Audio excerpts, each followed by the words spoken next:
Start. The Supreme Court, in its decision, upheld the role of the press and observed that during the emergency period there was misuse of power which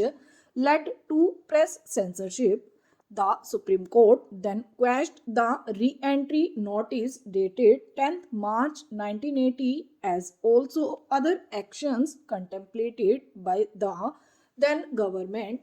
The decision also restrained the Union of India from taking any steps for termination of lease for non-payment of conversion charges or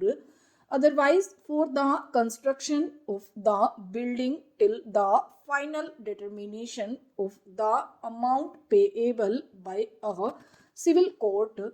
Three separate judgments were authored by the three honorable judges on the bench. The operative portions of each of the set judgments are set out as we cannot possibly in these proceedings under Article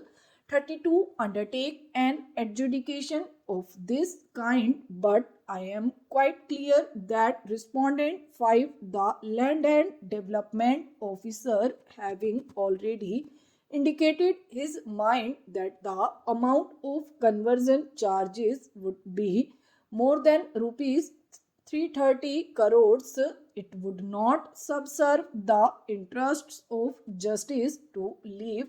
the adjudication of a question of such magnitude to the arbitrary decision of the Land and Development Officer, who is a minor functionary of the Ministry of Works and Housing.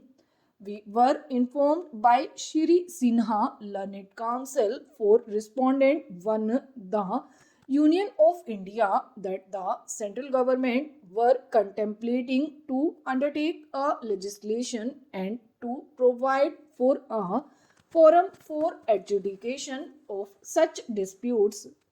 As stated earlier, we had suggested that the dispute as to the quantum of conversion charges payable be referred to the arbitration of an impartial person like a retired judge of the Supreme Court of India, but this was not acceptable to the respondents.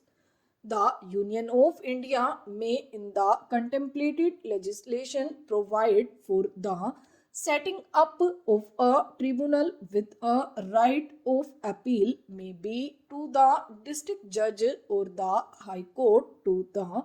aggrieved party. If such a course is not feasible, the only other alternative for the lesser, that is the Union of India Ministry of Works and Housing, would be to realize the conversion charges and additional ground rent whatever be recoverable by a duly constituted suit. Till then, I would restrain the Union of India Ministry of Works and Housing and the Land and Development Officer or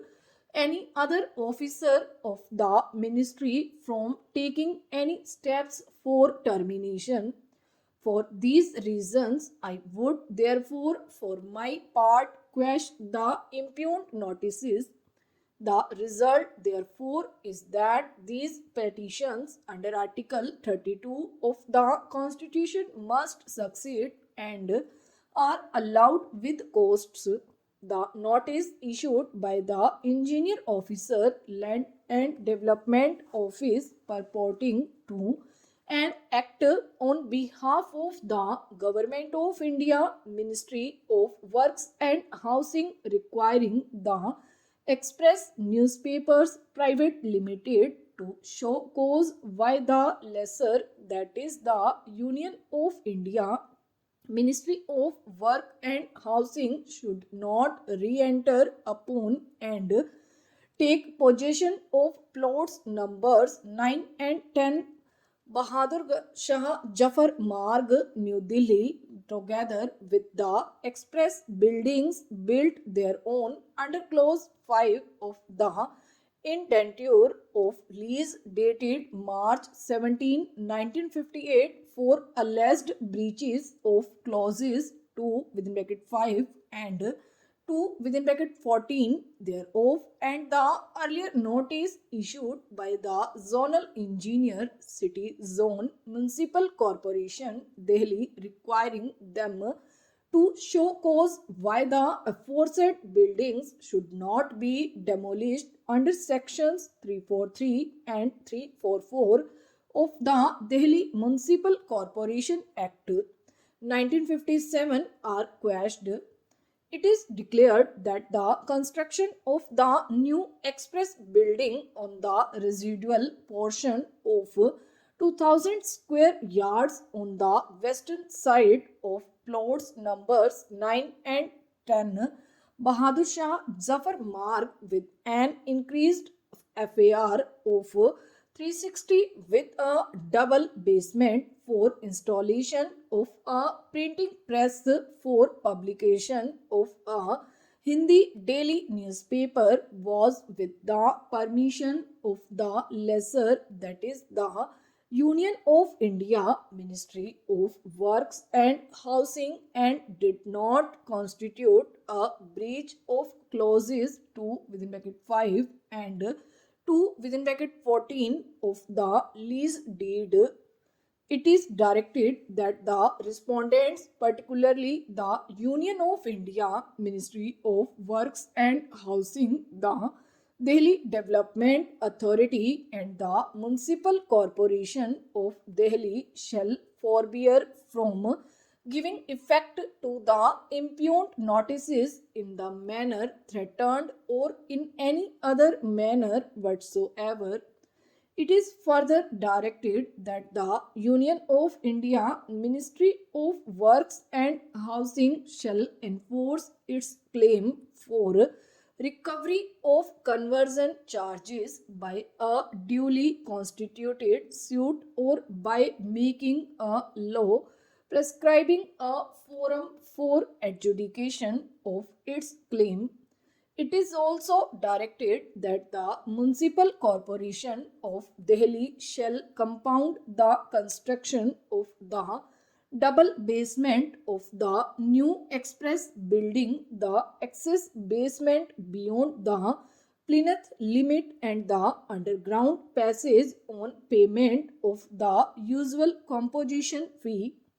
Two concurring decisions were rendered by the other two judges, who also quashed the impugned show cause notices on the ground that the notices were arbitrary and violate Article 14 of the Constitution of India.